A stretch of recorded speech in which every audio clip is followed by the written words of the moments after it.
వరంగల్ జిల్లా నల్లబెల్లి మండల కేంద్రంలోని పోలీస్ స్టేషన్లో పోలీసులను ఆశ్రయించిన ప్రేమ జంటపై అలాగే అబ్బాయి బంధువులపై సుమారు 50 మంది అమ్మాయి బంధువులు దాడికి దిగిన సంఘటన చోటు చేసుకుంది.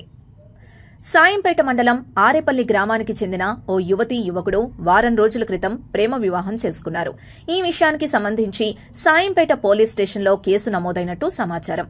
తర్వాత అబ్బాయి వాళ్ల పిన్ని బాబాయి నల్లబెల్లి మండలం శనిగరం గ్రామంలో నివాసముంటున్నారు. వాళ్ల దగ్గరకొచ్చారు అమ్మాయి అబ్బాయి. విషయం తెలుసుకున్న అమ్మాయి బంధువులు 2 వాహనాల్లో సుమారు 20 మంది చేరుకుని గొడవకి దిగారు. ఇది గమనించిన అబ్బాయి 100కి ఫోన్ చేయడంతో పోలీసులు ఇరు వర్గాల్ని అదుపులోకి తీసుకుని పోలీస్ స్టేషన్కి తరలించారు. పోలీస్ స్టేషన్లో ప్రేమ పెళ్లి చేసుకున్న యువతీ యువకుడితో పాటు కుటుంబ సభ్యులపై దాడికి పాల్పడ్డారు అమ్మాయి బంధువులు. ఈ సంఘటన బుధవారం సాయంత్రం చోటు చేసుకుంది.